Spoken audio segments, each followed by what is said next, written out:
National Treasure. Did you see that? Because National Treasure was about a secret, a treasure, a map that pointed them to a church, but not just a church, Trinity Church. And there we have the symbol of the triquetra or the triple helix. We talk about that in one of our videos called the triple helix. And it's way, way, way, way down deep in a buried, hidden, secret chamber. And remember, they couldn't just walk through a passageway to get to this chamber. It was locked, sealed by stones. And that lock required a key to open it. You remember what was said at the beginning of the movie, National Treasure. They uncovered this little scroll, and they unscrolled it, sort of like DNA is a scroll with words in it. They unscrolled this thing, and it was written, the legend writ, the stain affected, the key in silence, undetected, 55 an iron pen. Now, this is funny because in the movie National Treasure, they lead you to believe that there were 55 signers of the Declaration of Independence written in iron pen. That's not true. History tells us that there were actually 56 signers of the Declaration of Independence. Google that if you want. What was the 55 in iron pen referring to, and what did it have to do with the key that's going to unlock the treasure? The iron pen. Job chapter 19. Job said, "Oh, that my words were now written. Oh, that they were printed in a book." Well, guess what, Job? They were. And then he says that they were graven with an iron pen.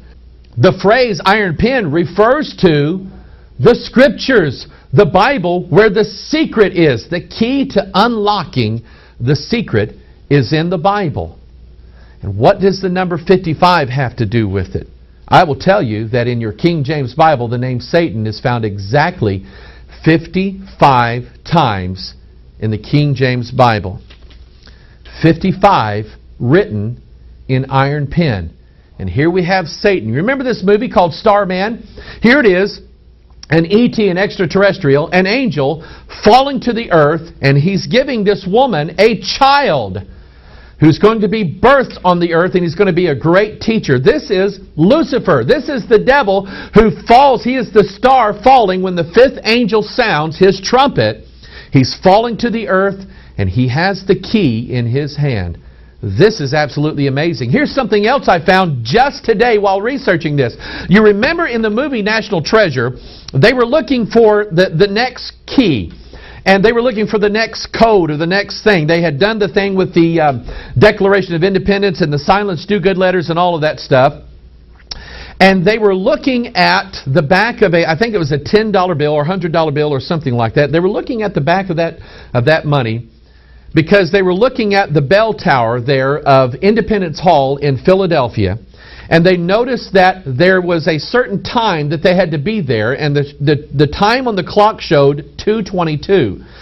But you remember, I think it was the guy named Riley in there that spoke up and said, "Hey, I know something that you don't," because they thought they had already missed it.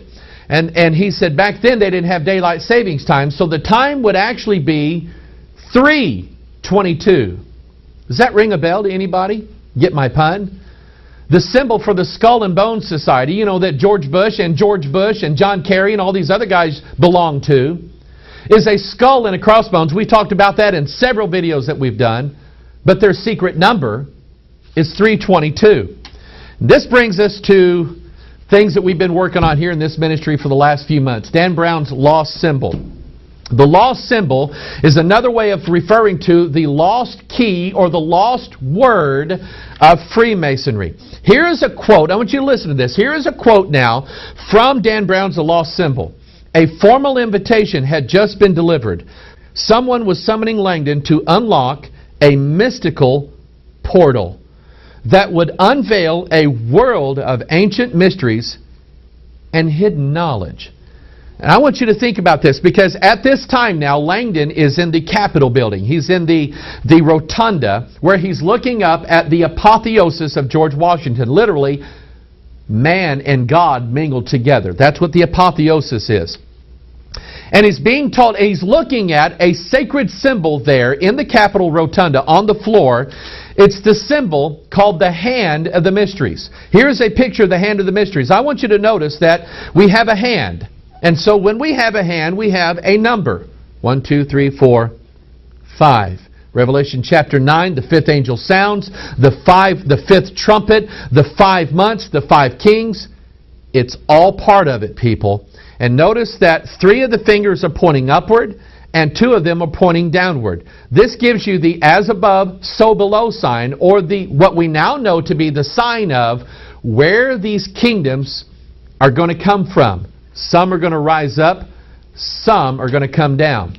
But Langdon discovers that he now has the key to a mystical portal where a world of ancient mysteries and hidden knowledge is to be found. If we go back to Leonardo da Vinci's The Last Supper from the Da Vinci Code, we see here one of the disciples giving that exact same sign. Fingers pointing upward, fingers pointing downward. That's the key to unlock the mystery, showing where these kingdoms come from.